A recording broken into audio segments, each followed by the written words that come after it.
Kurim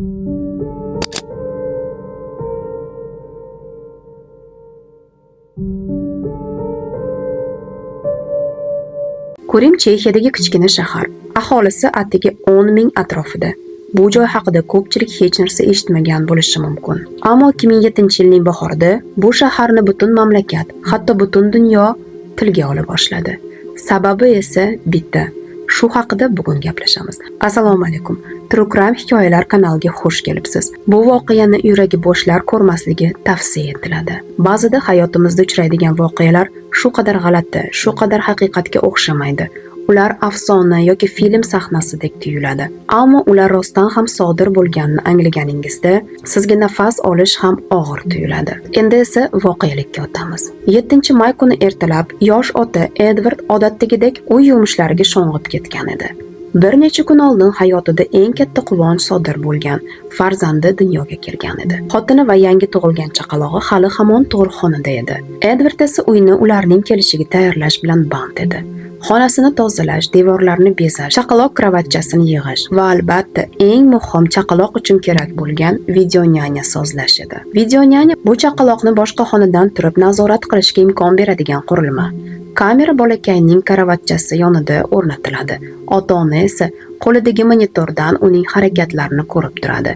Oddiy va qulay texnologiya. Edward kamerani joyiga o'rnatib, monitorni yoqdi. Dastlab ekranda oq shovqin va xira tasvirlar paydo bo'ldi. Lekin bir muddatdan so'ng monitor nihoyat signalni ushlab oldi. Ekranda kravatcha ko'rinishi kerak edi. Edward o'zi bir necha soat oldin yig'gan kravatcha. Ammo ekranda butkul boshqa manzara paydo bo'ldi. U yerda notanish bola bor edi. Yoshi taxminan 6-8 yoshlar atrofida. U yelkasiga tushgan sochlari, g'amgin va charchagan ko'zlari. Bola yalang'och edi. Joy esa hech ham bolalar xonasiga o'xshamasdi. Devorlari qorong'u, xonada hech qanday o'yinchoqlar yo'q. Edward bir zumga hayron bo'lib qoldi. Bu uning uyi emas edi. Ma'lum bo'lishicha, monitor uning o'z kamerasi emas, balki qo'shnilardan birining kamerasining signalini tutib olgan edi. Boshida Edward bu holatga unchalik e'tibor bermadi, chunki tez orada signal o'zgardi va monitor nihoyat o'z kamerasi orqali Edwardning bolalar xonasini ko'rsatar edi. U xotirjam tortdi. Shu payt tug'ruqxonadagi rafiqasi qo'ng'iroq qilib qoldi. Bu esa uning e'tiborini butunlay chalg'itdi. Ammo oradan biroz vaqt o'tgach, o'sha g'alati tasvir yana uning xayoliga qaytdi. Yuragidagi g'ashlik yo'qolmadi. Axir bu oddiy hol emas-ku, deb o'yladi u. Monitorni yana qo'lga oldi. Antennani o'zgartirib, boshqa kanallarni sinab ko'ra boshladi. Nihoyat o'sha signalni yana ushladi. Bola yana o'sha joyda edi. Endi hammasi yanada g'alati tuyuldi. Bir necha soat o'tgan bo'lsa ham bola hali hamon o'sha joyda edi. Qattiq kuzatuv ostida ekani sezilib turardi. Birozdan so'ng Edward dahshatli tafsilotlarni ilg'ay boshladi. Bolaning qo'llari bog'langan edi va eng og'iri, bola yerdan ovqat yeyotgan edi. Edwardning yuragi orqaga tortib ketdi. Bu endi oddiy texnik nosozlik emas edi. Bu jinoyat edi. U darhol videoni saqlab olish uchun yozuv tugmasini bosdi. Bu bolaga nima bo'layotganini hech kim bilmasdi, balki u yordamga muhtoj edi. Edward cho'chib ketgan, lekin baribir jasorat topib, darhol politsiyani chaqirdi. Bu oddiy bir videonyanya edi, oddiy bir texnologiya, ammo aynan shu kichik qurilma bir bolani qutqarib qolishi mumkin edi. Edward politsiyalarga monitor orqali yozib olingan videoni ko'rsatdi. U o'zi tanimagan bolani notanish bir xonada ko'rganini tushuntirdi. Eng dahshatlisi, bu bola atrofdagi qo'shnilarning kameralaridan birining signalida paydo bo'lgan edi. Edward hatto o'sha atrofdagi bolalar bor uylarni ham tanimas edi. Shunday ekan, politsiyaning oldida yagona yo'l har bir uyni birma-bir tekshirish edi. Ro'yxatning boshidanoq ular bir uyni ko'zdan kechirishga qaror qilishdi. Bu yerda Klara Maurova ismli 30 yoshli ayol va uning opasi 32 yoshli Katerina yashardi. Klara pedagog bo'lib ishlardi. Katerina esa mahalliy bolalar markazida tarbiyachi edi. Politsiya bu xonadonga kelganida, u xonadonda necha yoshli farzandlar borligi bilan qiziqdi. Ammo Klara va Katerina ularning uyida faqat bitta bola borligini aytishdi. Bu Klara tomonidan farzandlikka olingan 13 yoshli qizcha Anika, ya'ni oddiy qilib aytganda Anna edi. Qiz bola. Politsiyachilar baribir uyni ko'zdan kechirish istagini bildirishdi. Shunda esa ayollar g'alati tarzda bu iltimosni rad etishdi. Klara bunga sabab qilib qizning kasalligini va u notanish odamlarni ko'rsa qo'rqib ketishini aytdi. Politsiyachilar shubhalandi va baribir uyga kirishga majbur qilishdi. Klara va Katerina ularni ichkariga kiritishdan boshqa ilojligi qolmadi. Uyning ichida hech qanday shubhali narsa ko'rinmasdi. Oddiy pokiza xona, har bir narsa o'z joyida. Politsiyachilar hatto o'sha og'ir kasal qiz bilan to'qnash kelmadilar. Ammo oradan bir necha daqiqa o'tib, ular uy ichkarisida g'alati narsa sezishdi. Orqa tomonda bitta eshik qattiq berkitilgan edi. Eshikning ortida nima borligini so'rashganida, Klara bu eshik podvalga olib borishini aytdi. Bu uyning egasi boshqalar, ular bu yerda faqat ijarachi. Eshikni ochadigan kalit esa faqat uy egasida edi. Ular bu joyni hech qachon ochishmaganligini aytishdi. Politsiyachilar bu gaplarga ishonishmadi, ammo huquqiy cheklovlar sababli ular uydan chiqib ketishdi. Edvardning uyiga qaytishdi. U hali ham monitor orqali bolaning holatini yozib turardi. Videoni ortga qaytarib ko'rgan politsiyachilar birdan hushyor tortishdi. Chunki videoda ular o'zlari ilgari eshitgan musiqa yangray boshladi. Aynan Klaraning uyida yangragan musiqa. Yana birozdan so'ng esa videoda o'zlarining ovozlarini eshitishdi. Bu yagona narsani bildirardi. Monitor orqali ko'rilgan bola aynan Klaraning uyida. Ular tekshirishgan, ammo ichkarisida hech narsa topilmagan uyda saqlanayotgan edi. Politsiya darhol uyga qaytib bordi. Endi esa hech qanday bahona, hech qanday rad javobi qabul qilinmasdi. Ular podval eshigini ochishni talab qilishdi. Shu payt eshik ochilmasidan avval Klara Moyrova farzandlikka olingan qizi Anna xona ichidan chiqib keldi. Ammo bu qizning holati politsiyachilarni yanada chuqurroq hayratga soldi. U 13 yoshda deyilgan bo'lsa-da, harakati, ko'rinishi go'daklarnikidek edi. U 4 oyoqlab harakat qilardi. Mama, mama deb baqirar. So'ngra opasi Katerinaga yopishib oldi. Qo'rqinchli ko'rinardi. Xuddi ruhiy yoki jismoniy rivojlanishda og'ir muammo bordek. Politsiyachilar bu holatni ko'rib, ehtimol bu qizning rivojlanishi kechikkan degan xulosaga kelishdi. Ammo asosiy sir hali ochilmagan edi. Eshik baribir ochilmadi. Shunda ular eshikni sindirishdi va eshik ortidan chiqqan hid butun xonani qopladi. Bu podval qora, iflos, quruq emas, balki rutubatli va qorong'u joy edi. Aynan o'sha joyda ular bolani topishdi. Ekranda ko'ringan bola endi ularning qarshisida edi. Ko'rish juda og'ir edi. Bola arang turgan holatda, deyarli yalang'och, qo'llari bog'langan, yerda yotgan ovqatni yeyishga majbur bo'lgan. Pol esa beton edi. Bola ehtimol kechalari aynan shu joyda yotib uxlagan edi. Ammo bu dahshatli manzara hali tugamagan edi. Chunki u yerda bola yolg'iz emas edi. Birinchi bo'lib videoga tushgan bola 8 yoshli Andrey edi. Undan tashqari podvalda uning 6 yoshli ukasi Yakov ham topildi. Bu ikki bola uyning egasi Klaraning o'z farzandlari edi. Shu bilan ikki ayol, ya'ni farzandlarning onasi Klara va uning opasi Katerina darhol hibsga olindi. Politsiyachilar Klaradan nima uchun bolalaringizni podvalda saqlayotgan edingiz deb so'rashdi. Men nima desam ham sizlar baribir tushunmaysizlar. Bu javob hech qanday mantiqqa sig'masdi. Tez orada bu haqida ommaga ma'lum bo'ldi. Jimjit, osoyishta Kurim shaharchasi to'satdan butun mamlakat e'tiborining markaziga aylandi. Bu voqea dahshat va hayrat bilan kutib olindi. Qanday qilib ona o'z farzandlariga bunchalik shafqatsizlik ko'rsatishi mumkin? Ularni omon qolish va o'lim o'rtasidagi chiziqqa olib kelishi bu insoniylikdan chiqadigan darajadagi qilmish edi. Ammo siz hamma dahshatlar shu bilan yakunlangan deb o'ylayotgan bo'lsangiz, yanglishasiz. Bu faqat boshlanishi edi. Uchala bola Andrey, Yakov va Anna bolalar uyiga joylashtirildi. Garchi ikki o'g'il bola og'ir jismoniy qiynoqlardan o'tgan bo'lsa-da, ular o'zini tinch tutayotgan, hatto do'stona muomala qilayotgan edi.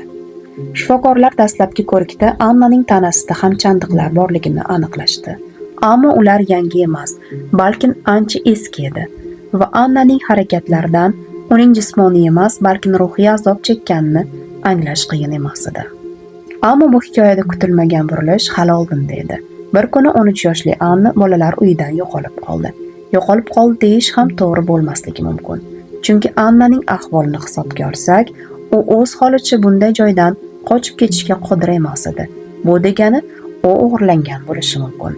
Darhol izlov ishlari boshlandi. Shu bilan birga politsiya va psixologlar Andrey, Yakov, Klara va Katerina bilan ish olib borishni davom etdilar. Vaqt o'tishi bilan ular fojianing umumiy manzarasini chiza boshlashdi. Bu esa chinakamiga dahshatli bir manzara edi. Klara farzandlari Andrey va Yakov uchun mehribon, g'amxo'r ona edi. Bolalar hech narsaga muhtoj bo'lmagan.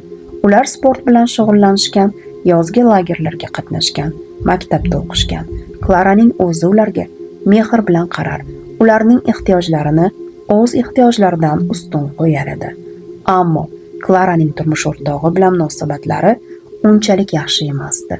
Bu ziddiyatlar asosan diniy e'tiqodlar tufayli kelib chiqardi. Klara ham, uning opasi Katerina ham chuqur dindor edilar. Har biri o'zining Xudoning maxsus topshirig'ini bajarayotgan elchi deb hisoblardi. Klaraning eri esa bunday e'tiqodga ishonmasdi. Bu esa oilaviy mojarolar, hatto ba'zida mushtlashuvlarga olib kelgan. Oxir-oqibat bu nikoh ajralish bilan yakunlangan edi. Shunga qaramay, Klaraning o'ziga xos diniy qarashlari farzandlari Andrey va Yakov hayotiga hech qachon salbiy ta'sir ko'rsatmagan. U bolalariga doim mehrli, sabrli va e'tiborli edi. Ammo siz ham tushunib turganingizdek, bir paytda hammasi o'zgarib ketdi. 2005-yilning o'rtalarida Klara opasi Katerinanikiga mehmon bo'lib bordi. O'sha vaqtda ular hali birga yashashmas edi. Katerinaning uyida Klara tasodifan bir notanish qizni, taxminan 13 yoshlar atrofidagi Annani ko'rib qoldi.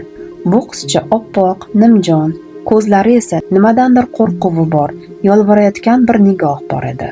Klaraning savollariga javoban Katerina shunday dedi: "Bu qizchani men ishlayotgan bolalar markazida uchratdim. Uning taqdiri juda og'ir. U Norvegiyadan kelgan, ota-onasi alkogolik bo'lgan. Bolaligida zo'ravonlik ko'rgan.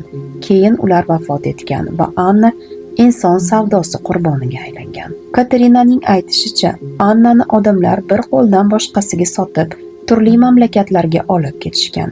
Bu qizcha bolaligidan boshlab azob ichida yashagan edi. Afsuski, bu savdo zanjiri uni oxiri Chexiyaga olib kelgan va qandaydir mo'jiza bilan Anna qochib Katerina ishlaydigan markazga tushib qolgan edi. Annaning og'ir taqdiridan xabar topgach, Katerina uni ba'zida uyiga olib ketadigan bo'ldi. Katerinaning opasi Klara ham bu holatdan ta'sirlanib, Annaga nisbatan mehr bilan qaray boshladi. U Annani tobora tez-tez ko'rishga odatlandi. Oradan ko'p o'tmay Klara o'zi taklif bildirdi. Nega endi Anna butunlay uning uyiga ko'chib kelmasin? Vaqt o'tgan sari Klara Annani o'z qizi singari qabul qila boshladi. Unga mehr berdi, parvarish qildi. Keyin esa Katerina ham opasining uyiga, uning farzandlari Andrey va Yakov bilan birga yashashga ko'chib o'tdi. Shu tariqa barchasi Klara, Katerina, Anna, Andrey va Yakov bir tom ostida yashay boshlashdi. Ammo Annaning muammolari faqat og'ir bolalik bilan cheklanmagan ekan. Ma'lum bo'lishicha, u bir necha jiddiy kasalliklardan aziyat chekardi. Leykemiya, buyrak yetishmovchiligi, ko'rish va eshitish bilan bog'liq muammolar. Yaxshiyamki, Katerina unga kerakli shifokorlarni topishga muvaffaq bo'ldi. U shifokor Annaning davolanishini o'z zimmasiga olishga rozi bo'ldi. Har hafta bir marta Katerina Annani o'sha shifokorga olib borardi. Lekin Klara u bilan bor yo'g'i bir marta uchrashdi. Bu uchrashuv shifoxona avtoturargohida kechqurun qorong'ulikda yuz berdi. Shunchalik qorong'u ediki, Klara hatto shifokorning yuzini ham ko'ra olmadi. Shunga qaramay, u unga diplomini va Annaning tibbiy hujjatlarini ko'rsatdi. Shu hujjatlar Klaraning shubhalarini biroz tarqatdi. Uchrashuvdan keyingi barcha muloqotlar esa faqat SMS orqali kechdi. Shifokor Annani turli davolash usullarini, ba'zan juda g'alati muolajalarni buyurdi. Unga ko'ra, Annaning o'zini qulay his qilishi va tez-tez dam olishi muhim edi. Bundan tashqari Klaraga shifokor Annaning butun tanasiga massaj qilishni buyurdi. Klara hech ikkilanmay uning barcha ko'rsatmalariga amal qilardi. Ammo oradan ko'p o'tmay shifokor davolanish unchalik foyda bermayotganini ayta boshladi. Annaning eshitish, buyrak va yurak bilan bog'liq muammolari yana kuchaydi. Buning ortidan Klara butun e'tiborini Annaga qaratdi. U o'z farzandlari Andrey va Yakovga nisbatan befarq bo'lib qoldi. Bolalar tobora ko'proq vaqtni buvisi va bobosi bilan o'tkaza boshlashdi. Klara esa butkul Annaning xizmatiga kirgan edi. U shunchalik bog'lanib qolgandiki, nihoyat Annani asrab olishga qaror qildi. Ammo shifokor bunga qarshi chiqdi. Uning aytishicha, Klaraning o'g'illari Annaga rashk bilan qarashar edi. Hattoki u shunday dedi: Andrey bilan Yakovni kelajakda faqat qamoqxona kutyapti. Shu sababdan shifokor Klaraga maslahat berdi. O'g'illaringni qat'iy tarbiya qil, ularni temir qo'l ostida saqla. Aks holda nafaqat o'zlari, balki Annani ham halokatga yetaklashlari mumkin. Shifokor o'zini najotkor deb tanishtirgan odam Klaraga o'g'illarini butunlay davolash uchun qat'iy choralar ko'rishni buyurdi. U buni yovuz ruhlardan tozalash deb atadi. Bu degani og'ir jismoniy jazolar va mutlaq itoatga asoslangan temir intizom edi. Anna baxti uchun deb o'ylagan Klara har bir ko'rsatmaga so'zsiz itoat qilardi. Endi u farzandlarini eng oddiy xatolari uchun ham urardi. Ba'zida hatto ayb izlab topardi. Jazolash doirasiga ochlik ham qo'shildi. Bolalar yaxshi xulq ko'rsatgan kunlarda ham ovqatsiz qolar edi. Ammo bular ham shifokorni qoniqtirmadi. 2006-yil avgustida u Klaraga yozdi. Jazolar yetarli emas. Ularga shok terapiya kerak. Ana shu vaqtdan boshlab voqea insoniylikdan butkul chiqib ketdi. Shifokorning yangi buyrug'i Klaraning farzandlariga ona sifatida munosabatda bo'lishni butunlay to'xtatish. Ularni odamzoddan yiroq joyga, o'rmondagi bir qashshoq kulbaga olib borish edi. Klara yana hammasini bajardi. U o'g'illarini Chexiyadagi Viverka-Betishka qishlog'i yaqinidagi olis kulbaga olib bordi. U yerda allaqachon Anna, Katerina va shu voqeada hali tilga olinmagan 3 kishi kutib turishardi. Hanna Basova ismli ayol, shuningdek Yan Shkurla va Yan Turk ismli 2 erkak. Ular Katerinaning tanishlari bo'lib, u bilan birga bolalar markazida ishlashardi. Ular o'sha yerda shok terapiyani boshlashdi. Andrey va Yakovni itlar uchun mo'ljallangan tor temir qafasga tiqishdi. Ular butun kunni shu yerda tizzalari ustida o'tkazishdi. Ovqatni itlar likopchasidan yeyishardi. Hojat uchun ham qafasdan chiqishga ruxsat yo'q edi. Bir-biri bilan gaplashish taqiqlangan. Hatto kulbada bo'lgan boshqa odamlarga ham murojaat qilish mumkin emas edi. Qafasdan chiqish esa faqat qiynoqlar uchun edi. Ularga bir-birlari bilan urushga majburlashardi. Ustilariga sigareta bosishardi. Tayoq va kamar bilan kaltaklashardi. Pichoq bilan tirnashardi, sovuq suvga solishardi. Bu qiynoqlar paytida bolalarning boshlariga qora xaltalar kiydirilar, og'izlari skotch bilan yopilib, qo'l-oyoqlari bog'lab qo'yilardi. Ammo jismoniy qiynoqlar bilan ish tugamadi. Kechalar ularni yerga kovlab qo'yilgan mozorlar ichiga yotqizishardi. Uxlashga ruxsat berishmasdi. Bu vahshiylik 8 kun davom etdi. Bu 8 kunlik dozoqdan so'ng Klara, Katerina, Anna, Andrey va Yakov uyga qaytishdi. Klara o'g'illarini tobora ko'proq uy podvalga qamab qo'yadigan bo'ldi. Ular kunlarini qorong'u, sovuq va jimjit joyda o'tkazishardi. Shu davrda Klara Annani rasman asrab olish ishlarini oxiriga yetkazishga qaror qildi. Ammo Annaning hech qanday hujjatlari yo'q edi. Bu esa haqiqiy jarayonni ancha qiyinlashtirdi. Bu muammoni Katerina hal qilishga kirishdi. U yordam so'rab tanish-bilishlarga murojaat qildi. Natijada hujjatlar tayyorlandi. Sudga esa Annaning o'rniga boshqa bir qiz yuborildi va sudda bo'lgan ishtiroki uchun unga pul to'langan edi. Bu rejaga hech kim shubha qilmagan edi. Natijada sud qarori chiqdi. Klara endi Annaning qonuniy onasi edi. Ammo bu orada bolalar ustidan nazorat tobora yovuz shaklga kirayotgan edi. Qiynoqlar deyarli 8 oy davom etdi. To 2007-yilning 7-may kuni hammasi fosh bo'lgunicha. O'sha kuni Edward ismli bir erkak Klaraning uyidagi kuzatuv kameralaridan tasodifan signal ushlab oldi. Bu holat darhol huquqni muhofaza qiluvchi idoralarni ogohlantirdi. Klara va Katerina hibsga olindi. Anna, Andrey va Yakov esa bolalar uyiga joylashtirildi. Ammo bu yerda ham sirli voqealar davom etdi. Oradan atigi bir necha kun o'tgach, Anna bolalar uyidan g'oyib bo'ldi. Hech qanday iz, hech qanday xabar yo'q edi. O'sha voqealardan 6 oycha o'tib, bu safar boshqa mamlakatda, Norvegiyaning Oslo shahrida yana bir bola 13 yoshli Adam bolalar uyidan bedarak yo'qoldi.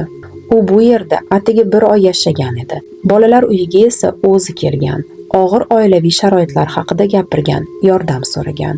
U yo'qolgach, qidiruv ishlari boshlandi. Oradan 1 oy o'tgach, u Tromsø shahrida topildi. Lekin politsiya uni ko'rgan zahoti hayratga tushdi. Chunki Adam degan bola aslida bola emas, qiz edi. Va bu qiz hech kimga notanish emas edi. Bu Chexiyadagi bolalar uyida bedarak ketgan Anna edi.